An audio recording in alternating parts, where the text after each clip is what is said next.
Nesse mês de abril nós estamos refletindo juntos aqui na igreja sobre essa semana que mudou a história, que é a semana da Páscoa, que são aqueles acontecimentos que se deram na vida de Jesus, especialmente a partir daquela quinta-feira em que ele janta com os seus discípulos, naquela cena que é conhecida por nós como a última ceia. Ele lava os pés dos discípulos, como nós refletimos na semana passada, passando pela sexta-feira da crucificação, passando pelo silêncio atônito do sábado, a ressurreição do domingo, o túmulo vazio. Nós estamos dedicando esse mês de abril a pensar a Páscoa, entendendo que ela carrega essa mensagem. Aquilo que parecia ser o fim era na verdade o começo. Por isso o tema da nossa série é esse: no fim, o começo, a semana que mudou a história. E hoje eu queria convidar você para a leitura de dois trechos da Bíblia juntamente comigo. Nós vamos ler uma passagem do Antigo Testamento no livro do profeta Isaías, Isaías capítulo 53. Nós vamos ler do verso 1 ao verso 12, na verdade é o capítulo todo de Isaías 53, e depois nós vamos ler João capítulo 19, apenas 3 versículos, o 28, o 29 e o 30.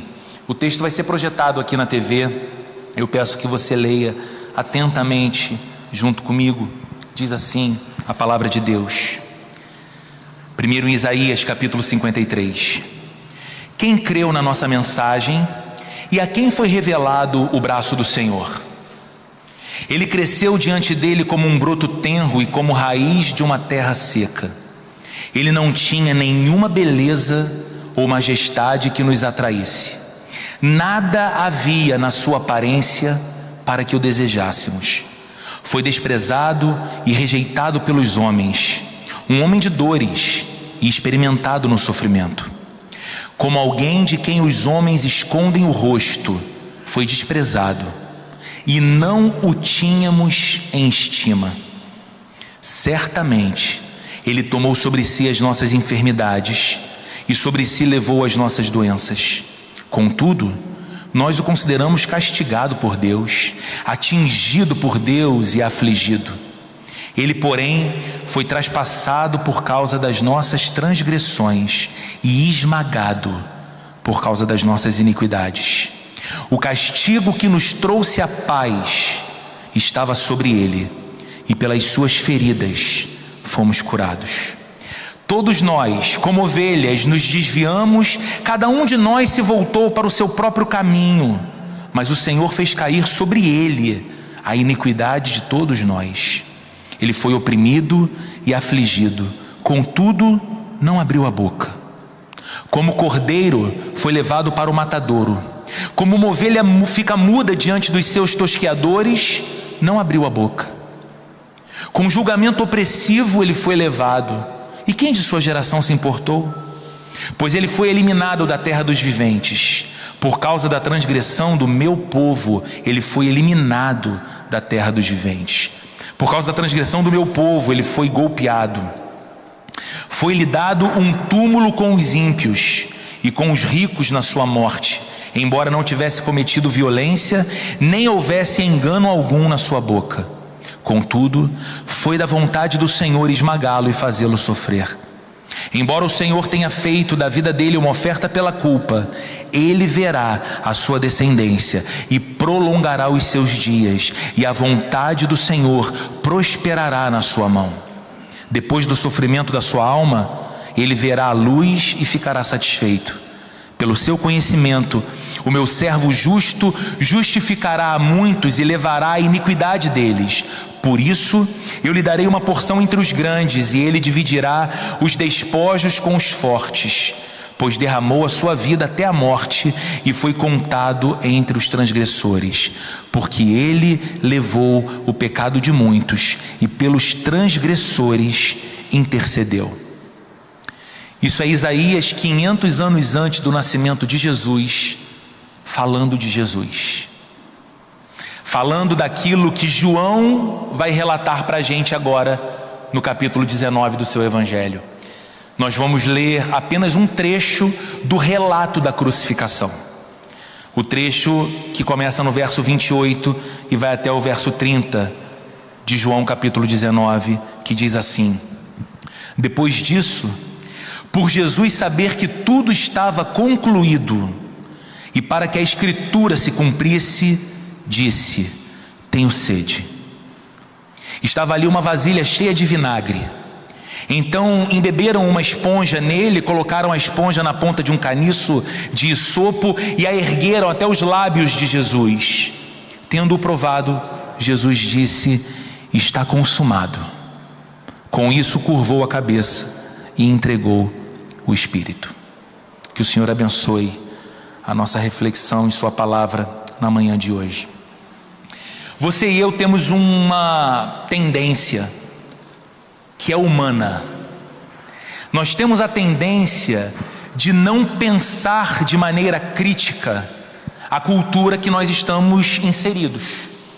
Nós temos uma tendência, porque estamos tão mergulhados na vida que vivemos diariamente, a não questionar se a maneira como pensamos, como concordamos, como naturalizamos algumas condutas é de fato a maneira correta de se viver ou não. Por quê? Porque nós estamos nessa plataforma. Nós fomos criados assim, educados assim. Tudo à nossa volta parece sustentar que de fato a vida é do jeito que ela se manifesta entre nós e na nossa cultura.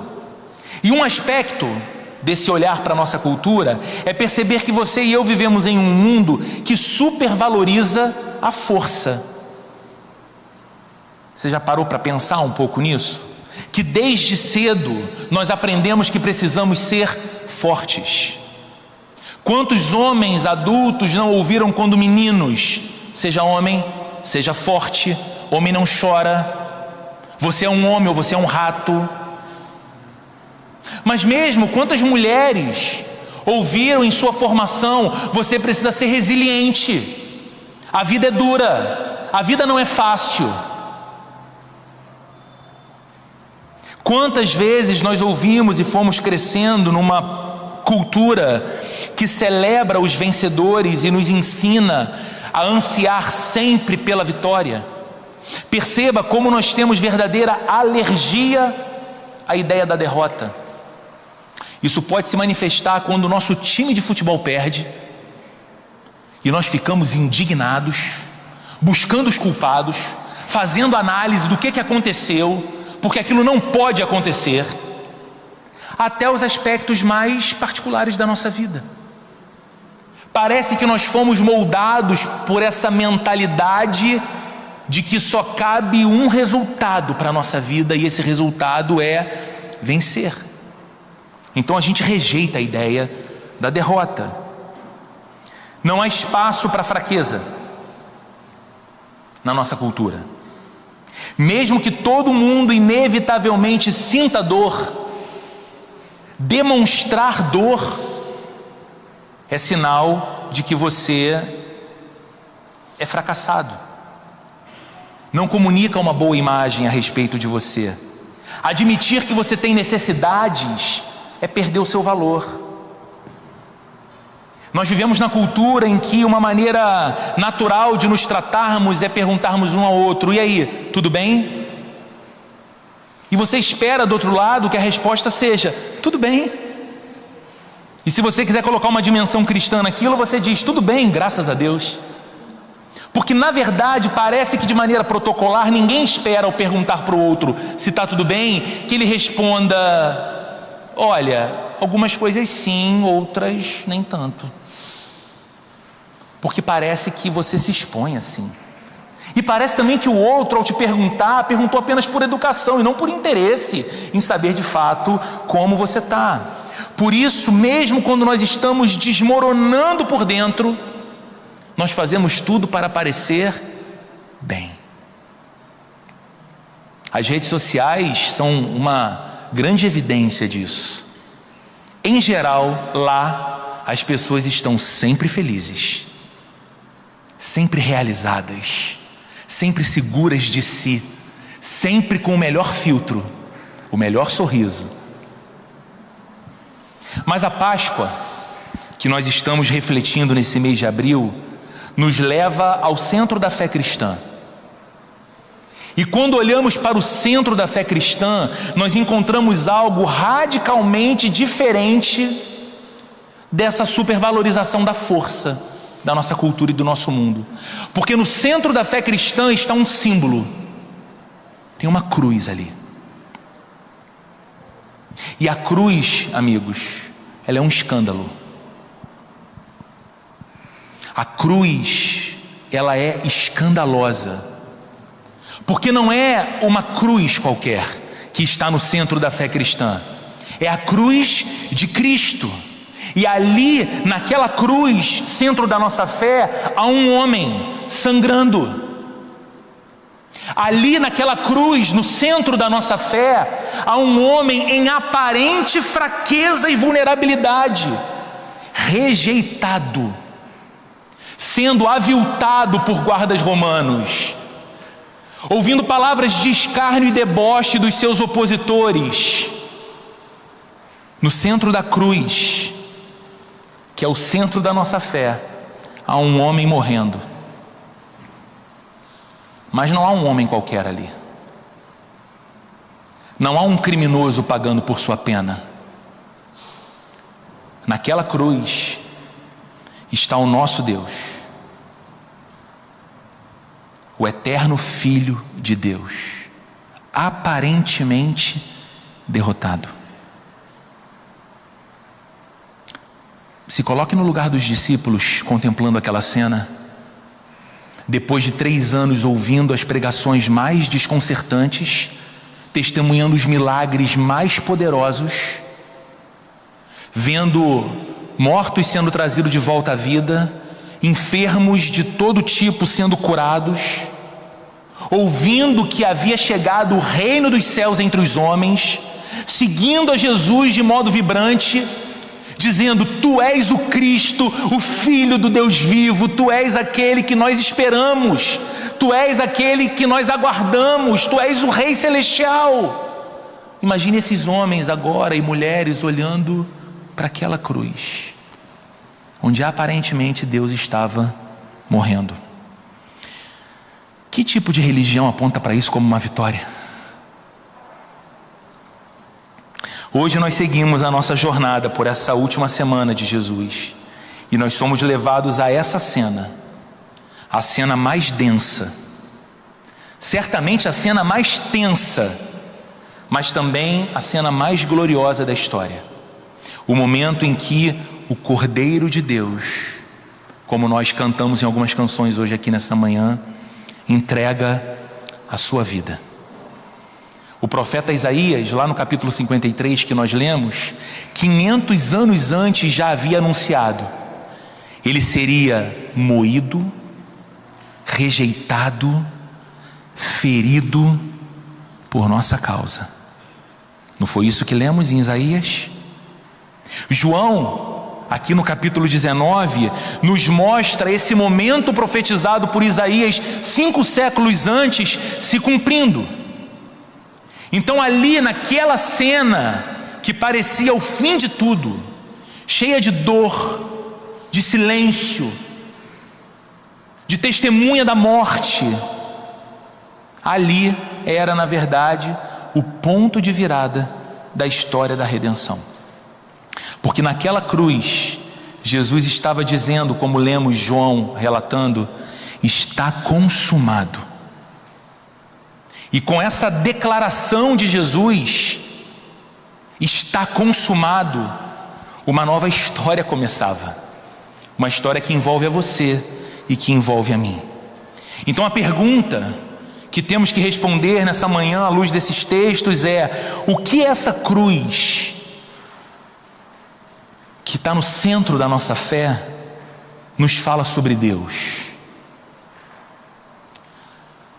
Talvez uma outra pergunta caiba também aqui: o que essa cruz revela sobre nós? Não apenas sobre Deus, mas sobre você e sobre mim. Se nós queremos entender o que estava acontecendo ali, nessa sexta-feira tão tensa e tão densa, nós precisamos olhar com atenção para o relato bíblico. para que a gente perceba que a morte de Jesus não foi um acidente, para que a gente entenda e saiba que a morte de Jesus não foi uma tragédia fora de controle. A cruz tem um propósito, e esse propósito revela tanto quem Deus é, como quem nós somos.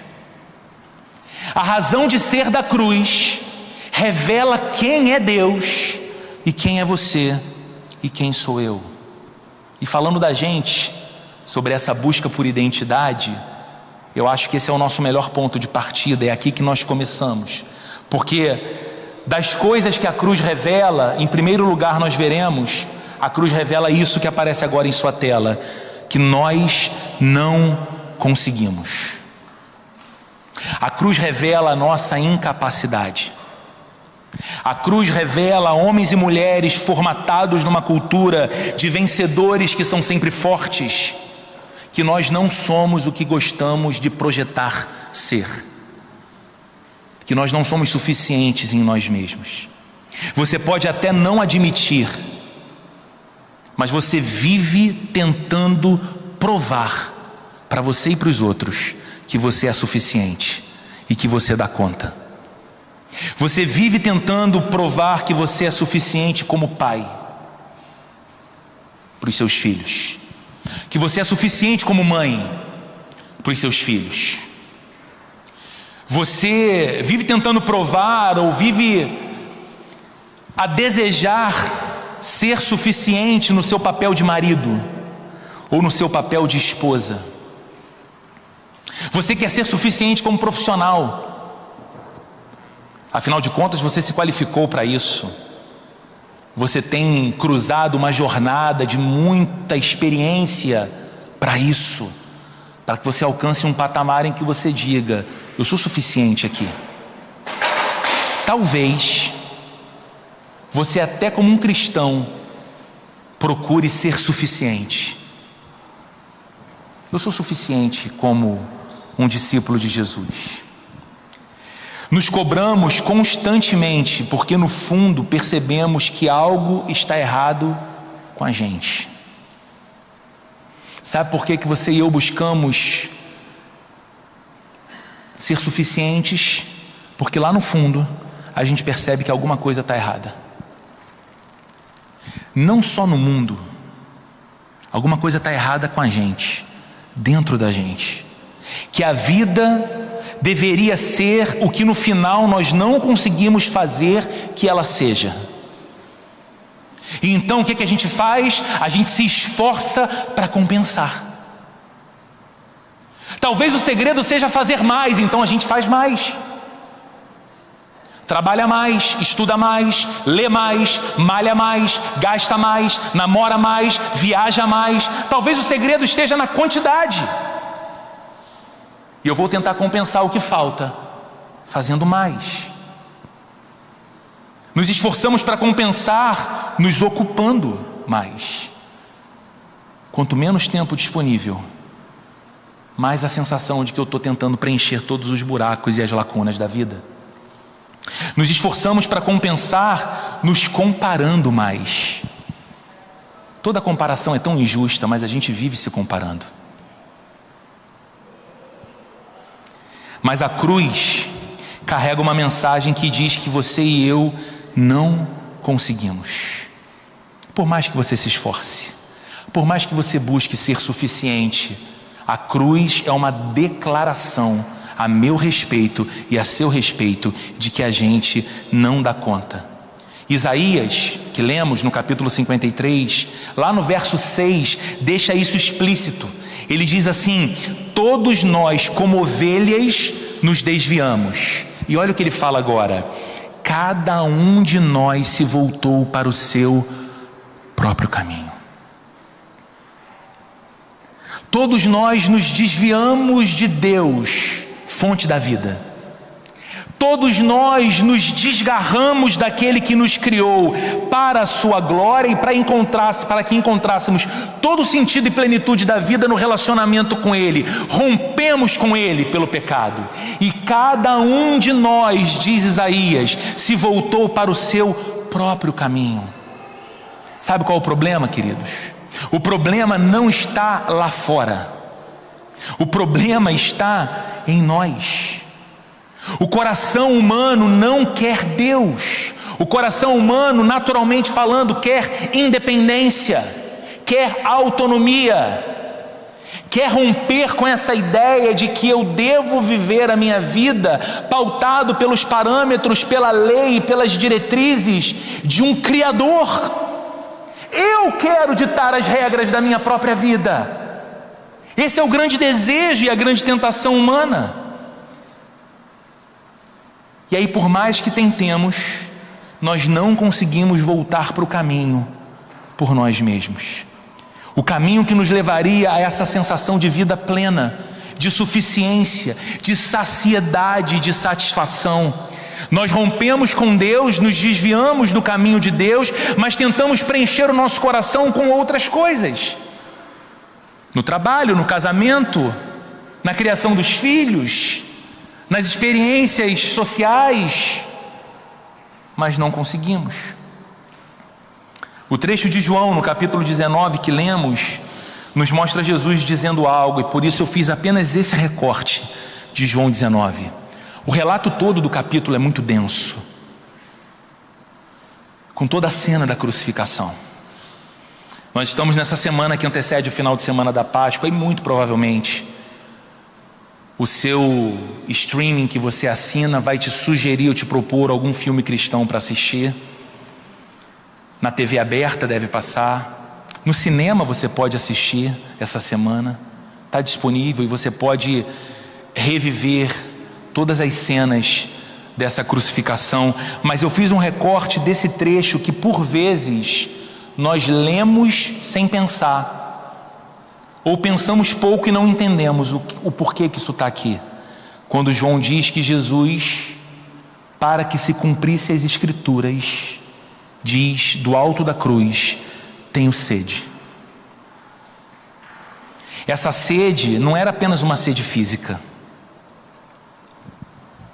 É claro que resultado de toda a sua agonia, resultado de todo o seu sofrimento, resultado de tudo o que fizeram contra o seu corpo e todas as horas que ele já havia passado ali em aflição, é natural que ele sentisse sede. Mas acima da sede, muito provavelmente ele estava sentindo coisas muito mais críticas, dores físicas muito piores do que a sede. Então, essa declaração de Jesus dizendo tenho sede, não era apenas a expressão da sua sede física. Quem é que está dizendo isso na cruz, irmãos? É o Filho de Deus, que sempre desfrutou de plena comunhão com o Pai. Quem está dizendo do alto da cruz tenho sede, é aquele que é a fonte da água viva e sempre bebeu da água viva do seu relacionamento com o Pai. Nunca esteve distante do Pai, nunca deixou de glorificar ao Pai e ser por Ele glorificado, de amar ao Pai e ser por Ele amado. Mas aqui, nesta cena que João relata e que 500 anos antes Isaías havia profetizado, Jesus está assumindo o lugar dos pecadores. Jesus está assumindo o meu lugar e o seu lugar. Paulo, quando escreve numa de suas cartas, diz: aquele que não conheceu pecado, Deus o fez pecado por nós, para que nele fôssemos feitos justiça de Deus. Agora, pela única vez em toda a eternidade, Jesus experimentava o abandono do Pai. Porque Deus não tem comunhão com o pecado. Porque Deus é santo e Ele não pode suportar o pecado. Porque Deus é justo e a sua justiça deve responder à injustiça do pecado contra o seu próprio ser. E ali na cruz, naquele momento, estava o Filho de Deus se fazendo pecado por nós. E pela única vez em toda a eternidade, o Filho deixou de desfrutar da comunhão com o Pai. Pela primeira vez em toda a eternidade, o Filho deixou de provar o amor do Pai. Pela primeira vez em toda a eternidade, o Filho pegou o cálice da justa ira de Deus e bebeu, gole por gole, em nosso lugar. Na cruz ele assume o lugar dos pecadores para provar então a sede cósmica, que é a sede de Deus, o vazio, a separação, o juízo. E ele faz isso em nosso lugar. Jesus, no alto da cruz, ficou sem beber da água da vida, para que você e eu, através dele, pudéssemos beber dessa água. Então ele diz: está consumado. João não descreve dessa forma, mas Mateus, Marcos e Lucas, os outros 3 evangelhos que descrevem a mesma cena, todos eles dizem que nesse instante Jesus deu um alto brado. Muito provavelmente para que todos, tanto os seus discípulos atônitos com a cena, como aqueles que dele debochavam, como as autoridades militares que estavam ali cuidando de sua crucificação, todos ouvissem em alta voz e em todo canto: está consumado. E quando Jesus brada isso, ele não faz como quem está desistindo: chega, eu não aguento mais, chega, eu não posso mais suportar. Não, Jesus diz: está consumado, como quem está completando, finalizando a obra que ele veio fazer. Jesus não está apenas morrendo, ele está consumando algo que nós jamais poderíamos realizar. Ele está pagando pela nossa rebelião. Ele está pagando por esse nosso desvio que fez com que cada um de nós nos voltássemos para o nosso próprio caminho, como profetizou Isaías. Ele está suportando o juízo em nosso lugar. O juízo que o pecado merece receber, ele está suportando em nosso lugar, e ele está abrindo o caminho de volta para Deus. A primeira mensagem que nós vemos na cruz é essa, amigos: nós não conseguimos. A cruz é o colapso da ideia de autossalvação. A cruz é o colapso dessa ideia de que você é suficiente em você mesmo para viver a vida que você deveria viver e que Deus criou você para que você vivesse. A cruz é o fim da ilusão de que nós podemos dar conta. A cruz é Deus dizendo: vocês não podem, eu posso, e eu fiz. E essa, queridos, é uma mensagem profundamente libertadora.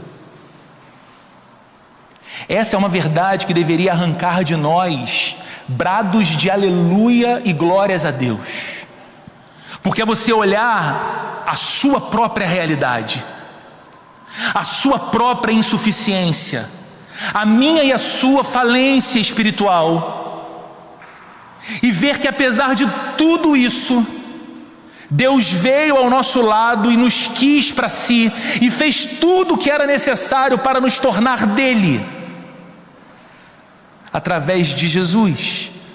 Essa mensagem é libertadora, mas ela também é confrontadora, porque enquanto você insistir em salvar a você mesmo, e talvez você ouça isso e diga: não, Roberto, eu não quero me salvar diante de Deus, não, de forma alguma. Eu sei que Cristo é meu Salvador, Ele é meu Senhor e Ele é meu Salvador. Mas por vezes nós vivemos a vida nessa plataforma da cultura que vivemos, tentando ser suficientes em nós mesmos para todas as coisas, tentando controlar tudo, tentando esconder as nossas falhas, tentando negá-las, tentando nos comparar com os outros o tempo todo, tentando provar o nosso valor para todas as pessoas o tempo todo. Enquanto você insistir nesse projeto de autossalvação, ou nesse projeto de uma vida em que a realidade da salvação não banha todas as esferas do seu viver, é apenas para o campo religioso. Ok, Deus me salvou do pior, Deus me salvou da condenação eterna ao enviar seu Filho para morrer por mim. Agora eu estou perdoado, estou salvo, e que eu guie a minha vida da maneira mais prudente e sábia possível. e que eu faça as minhas escolhas, que eu tome os meus caminhos. Não, você precisa aplicar a realidade da salvação a todos os aspectos da sua vida, porque se você não fizer isso, a cruz continuará sendo apenas um símbolo vazio. Mas quando você reconhece que em si mesmo não consegue, é aí que a cruz se torna poderosa. Quando você reconhece que no seu papel de marido não consegue, na força da sua boa intenção, ser o homem que Deus espera que você seja para sua mulher, isso vai fazer com que você olhe para a cruz e diga: Senhor, há suficiente graça e redenção vindo daquela obra, então me transforma no homem que eu não consigo ser por mim mesmo. O mesmo vale para você que é esposa, o mesmo vale para você que é filho, o mesmo vale para você como profissional. Você pode parar de tentar se justificar, você pode parar de carregar pesos que Jesus já levou, você pode descansar não porque está tudo certo com você, você pode descansar não porque está tudo bem com você, você pode descansar porque está tudo consumado em Cristo, porque Ele completou a obra que tinha de fazer. E há uma nova vida, há uma graça permanente sobre a sua vida e sobre a minha vida. Então, queridos, o sacrifício de Jesus não apenas nos perdoa dos pecados, o sacrifício de Jesus também nos redefine. A cruz não é só o lugar onde os nossos pecados são pagos, a cruz é o lugar onde nós descobrimos de fato quem nós somos, e mais, descobrimos a vida que nós fomos chamados por Deus para viver. Por isso, meu segundo e último ponto de reflexão nessa manhã com você fala sobre isso. A cruz não é apenas uma mensagem de que nós não conseguimos, mas ela também é uma mensagem que nos comunica sobre a nossa nova identidade. A cruz de Jesus nos revela uma nova forma da gente viver, não mais baseada no esforço humano. E veja, não é que a gente não se esforce, é que a gente não pauta a nossa identidade no nosso esforço, no nosso desempenho, na nossa aparência. A cruz nos revela uma forma de viver baseada na graça de Deus. E por que isso é revolucionário, eu diria? Porque nós vivemos mergulhados numa cultura de performance. Nós somos ensinados desde cedo que precisamos provar o nosso valor através da nossa performance. Quem você é parece sempre depender do que você faz. Quem você é parece sempre depender do que você mostra, do que os outros dizem sobre você. Mas a cruz de Cristo nos apresenta uma verdade transformadora. Eu queria muito que você ouvisse isso com todo o seu coração. A cruz de Cristo apresenta uma verdade transformadora sobre a sua identidade e sobre a minha. Nós não somos definidos pelo que nós fazemos. Nós não somos definidos pelo que fizeram conosco em algum momento da nossa vida, seja bem, seja mal. Nós somos definidos por aquilo que Jesus fez por nós na cruz. Ali está o que nos define, ali está a nossa identidade. Quando Jesus declara está consumado, Ele coloca fim à lógica da meritocracia espiritual, ou seja, a ideia de que nós podemos alcançar o favor de Deus por mérito próprio, pelo esforço humano, que é uma lógica presente na mentalidade religiosa. Eu faço algo que atrai o favor de Deus, eu sacrifico algo que encanta a Deus, e então Deus responde ao que eu faço com bênçãos, com provisão, com livramento ou com amor. Eu me santifico e então Deus me aceita, eu me consagro e então Deus me ama, eu me esforço em ser uma pessoa altamente moral e então Deus aplaude dos céus a minha conduta. Não. A cruz e essa nossa nova identidade, quando Jesus declara que tudo está consumado, decreta também o fim dessa lógica do mérito. A cruz de Cristo nos liberta da necessidade de comparação. com quem quer que seja. Porque eu entendo que o meu valor não vai ser expandido ou diminuído a partir do valor do outro, do estilo de vida do outro, da personalidade do outro, da aparência física do outro. A cruz me liberta da ansiedade de me sentir aceito. Porque na cruz Deus está gritando ao meu coração: eu te aceito, e meu filho é a prova. A cruz nos liberta da insegurança de não sermos bons o suficiente para assumir que de fato nós não somos bons o suficiente. E aí ela é libertadora, porque eu vou dizer para Deus que por mais que eu queira e por mais que eu me esforce, eu não serei, sem a graça de Cristo, o marido que Ele gostaria que eu fosse para Sheila. Nem ela a esposa, nem Maria Luísa e Francisco os filhos, ou eu e a Sheila os pais para eles. Então eu olho para a cruz e ela me ensina a não querer mais buscar suficiência em mim mesmo, mas a viver debaixo da graça de Cristo, que realiza aquilo que eu não posso fazer, que transforma aquilo que parece não ter transformação. A identidade cristã nasce do Evangelho. A identidade cristã é definida por uma verdade libertadora. Amigos, um dos temas mais presentes na sociedade em nosso tempo é a questão da identidade humana. Ok?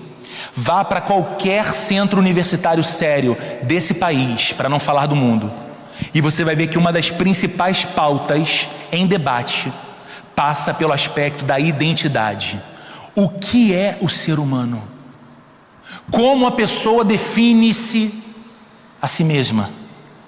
Como a pessoa compreende quem ela é? Como a pessoa equilibra o que ela vê no espelho com o que ela pensa e o que a sociedade impõe? Identidade. Nas escolas dos nossos filhos, isso é falado. Nas universidades que eles entrarão ou que eles já estão, isso é e será pauta cada vez maior.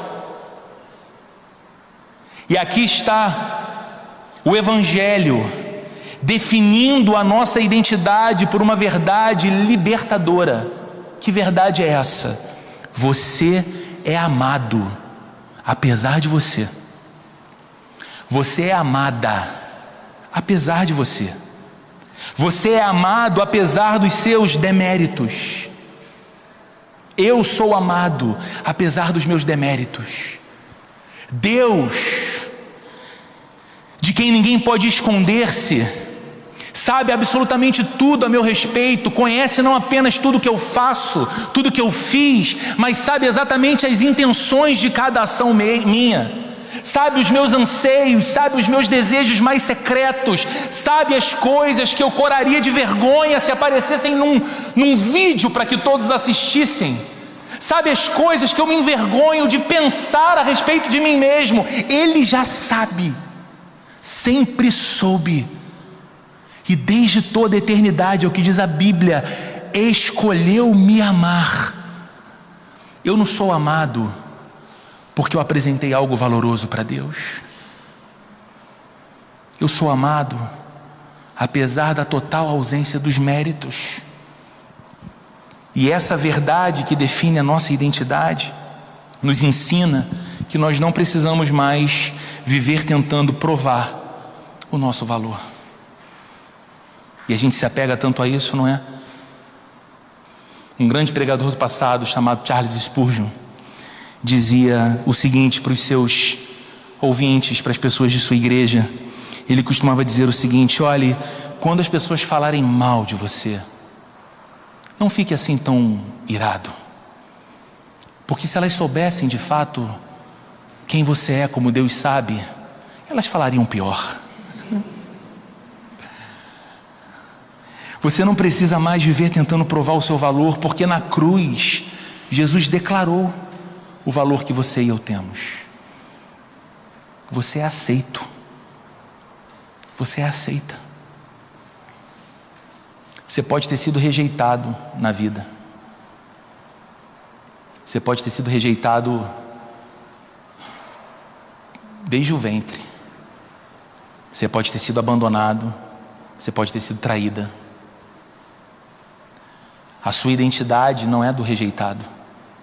A sua identidade, por causa da cruz de Cristo, é de alguém aceito em Deus, aceito por Deus. Se você está em Cristo, você é filho de Deus, filha de Deus. Você pertence a Deus através da obra consumada por Jesus. E essa nova identidade transforma a nossa relação com Deus. É por isso que o autor da carta aos Hebreus diz: portanto, aproximemo-nos do trono da graça com toda confiança, a fim de encontrarmos misericórdia que nos assista no tempo da nossa necessidade. Nos apresentamos diante de Deus não com medo de Deus. Nos apresentamos diante de Deus não temerosos de que, por causa dos nossos pecados, contra os quais lutamos, mas ainda não estamos totalmente livres, seremos punidos por Deus. Nos apresentamos diante de Deus com a confiança de que Cristo pagou a nossa culpa. Cristo levou sobre si as nossas dores e enfermidades e todo o mal que cometemos contra Deus. E essa nova identidade então transforma a minha relação com Deus. Eu chamo de Pai. Mas essa nova identidade também transforma a minha relação com os outros. Essa nova identidade transforma a minha relação comigo mesmo. Quanta gente não vive em paz consigo? Quanta gente perturba os outros porque não tem paz consigo? Quantas pessoas infernizam a vida de marido, de esposa, de filho, de avô, de primo, de vizinho, porque não conhece a si mesmo? E o Evangelho vem e põe fim a isso. Eu sou um filho de Deus, amado desde toda a eternidade, apesar de mim, por causa da graça de Jesus. Você pode falhar, você pode não dar conta, você pode ter cicatrizes da sua história e ainda assim permanecer seguro no amor daquele que morreu por você.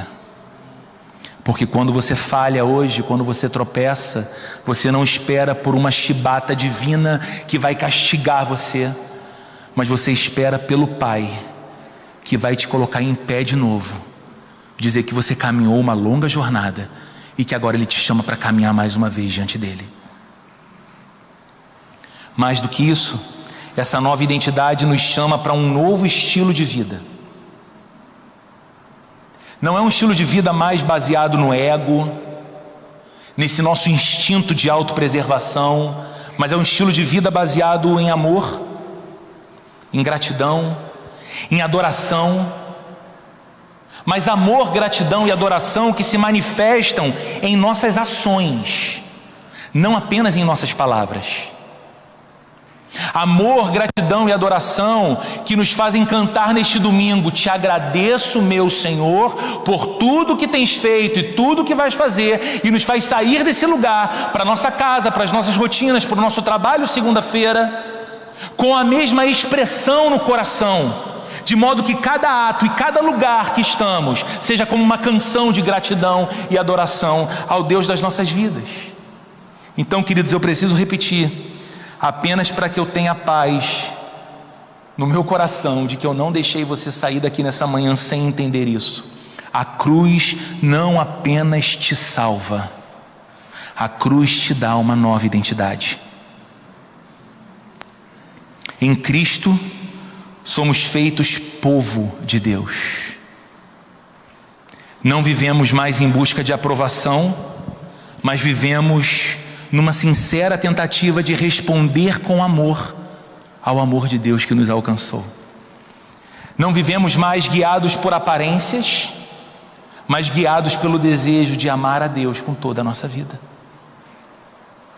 Porque fomos plenamente aceitos por Deus em Cristo, agora nós podemos viver para agradar a Deus. Timothy Keller dizia que, diante daquilo que Deus fez por nós, nada que Ele nos peça pode ser considerado por nós pesado demais. Então o nosso desejo de obedecer a Deus, nosso desejo de agradar a Deus, não é um fardo para o cristão, mas é o anseio de um coração encharcado de amor, que deseja amar como resposta. Concluindo aqui, queridos, a cruz parecia ser o fim. E de novo eu te convido a se colocar no lugar dos discípulos naquela cena. O silêncio perplexo, a dor, o sangue sendo derramado, tudo indicava derrota, tudo. Mas ali, na aparente fragilidade de um homem crucificado, Deus estava escrevendo o começo de uma nova história para o mundo. Ali, na aparente vitória do mal, Deus estava nos dando a vitória eterna. Uma história, uma nova história, onde o pecado já não exercesse mais domínio sobre nós. Livres da escravidão do pecado, ainda lidando com o pecado, ainda percebendo nos pecadores, ainda sabendo que fomos livres da escravidão do pecado, mas não da presença dele. Ele ainda se faz presente nesse mundo que a Bíblia diz que jaz no maligno. Nós ainda sofremos ataques e tentações do mal. Nós ainda temos um coração enganoso que bate dentro do nosso peito, que muitas vezes vai nos tentar levar para um caminho antagônico ao caminho de Deus. Mas uma nova história foi iniciada em Cristo, e o pecado já não mais nos domina, não mais nos escraviza. Uma nova história onde a culpa já não tem mais o poder de nos condenar. Uma nova história onde a morte já não tem mais a palavra final. Mesmo a morte, pavor dos homens, perdeu seu poder na morte de Cristo por nós e na promessa da vida eterna. Está consumado. É o grito de vitória e de libertação que ecoa até hoje, para lembrar a você e a mim que nós não precisamos mais tentar nos salvar, que nós não precisamos mais provar nada para sermos amados por Deus, porque nós não podemos provar nada para Deus. Você e eu só precisamos crer e descansar na obra realizada por Jesus naquela cruz. E aí, queridos, crer nessa obra e descansar nessa obra não é apenas o momento em que um dia, quem sabe, dissemos: sim, eu quero Jesus, sim, eu aceito Jesus. É por isso que você não ouve nessa igreja, nos cultos, ao final de cada pregação, um apelo que tente tocar a sua emoção, dizendo: você que está sentindo que hoje é o dia que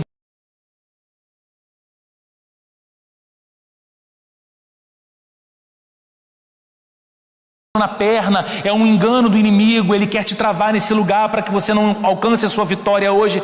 Não adianta eu apelar à sua emoção se o Espírito Santo não apelar ao teu coração e transformar você. O que nós precisamos é crer e descansar na obra de Jesus. Crer é confiar. Jesus, eu confio em Ti, eu não confio em mim mesmo. Eu confio que entregar a vida a Ti me levará a viver a melhor espécie de vida que eu jamais construiria por mim mesmo. E isso não é uma espécie de ambição que eu tenho, então eu vou me entregar a Jesus para viver uma vida melhor. Eu me entrego a Jesus porque eu sei e porque eu creio que, se depender de mim mesmo, eu vou continuar colhendo vazio em cima de vazio, e que a plenitude está nele e apenas nele. Para você que é um cristão, lembre disso. Essa é a base da sua identidade. Você foi comprado por Deus por um altíssimo preço. Não viva mais como se você ainda precisasse conquistar o favor do seu Deus. Se você está em Cristo, a cruz proclama a seu respeito que você é aceito, aceita, perdoado, perdoada, amado, amada, liberto, liberta. E para você que ainda não rendeu seu coração a Cristo, que se aproxima, que participa dos cultos, que tem ouvido o Evangelho e que inclusive percebe no seu coração um estranho interesse crescente pelo Evangelho e por Cristo, nessa manhã eu te convido, olhe para a cruz. É semana de Páscoa. Olhe para a cruz, não como um símbolo religioso. Olhe para a cruz como o lugar onde Deus ofereceu a você a chance de recomeçar. A cruz expõe a sua condição. É fato. Você é muito mais pecador do que gostaria de admitir. Tão pecador, e eu sou tão pecador, que para mudar essa história Deus teve que enviar seu filho, porque nós não damos conta. Mas a cruz também fala algo a seu respeito. Ela revela que você é muito amado, muito amada. E esse amor convida. Esse amor convida seu coração a se render. Jesus provou da sede cósmica para que você pudesse beber da água da vida e nunca mais sentir sede. Então, se nessa manhã você tem o seu coração de fato visitado e convidado por Deus e deseja render a Ele a sua vida, ore, entregue-se. Você não precisa levantar a mão, ficar de pé, nada disso. Você precisa de fato entregar o coração e passar a fazer aquilo que Jesus espera de você. Seja um discípulo de Cristo, se batize, faça parte da igreja de Jesus, a comunidade dos discípulos no mundo, e comece a ver o sentido da sua vida ganhando beleza por causa da companhia de Jesus ao seu lado. Vamos orar? Nós te louvamos nesse dia, Senhor. Te louvamos pela Tua palavra. Te louvamos pelo poder do Evangelho. Porque o mesmo Evangelho que nos humilha quando mostra a nossa insuficiência, é o mesmo Evangelho que nos restaura, concedendo a nós uma identidade firme, uma identidade de homens e mulheres amados, homens e mulheres perdoados, homens e mulheres redimidos, homens e mulheres alvos da graça divina. Obrigado por isso, Senhor. Obrigado por isso. Nos dê nesses dias, Senhor, nos dê nessa semana que nos aproximamos da Páscoa, esse olhar para a cruz do Senhor, não como apenas um símbolo de tortura que o Senhor sofreu, mas como o maior emblema do amor de Deus por nós. Que possamos viver essa semana como gente amada, que possamos viver na cadência desse amor, que possamos viver impulsionados por esse amor, que possamos viver, Senhor, responsavelmente dedicados a agradar ao Senhor, obedecer ao Senhor e honrar ao Senhor por causa do amor que do Senhor recebemos e no Senhor percebemos. Que a graça de nosso Senhor e Salvador Jesus Cristo, o amor de Deus, o nosso Pai, e a comunhão e a consolação do Espírito Santo esteja presente com cada um de nós nessa manhã, hoje, mas para todo sempre. Amém e amém.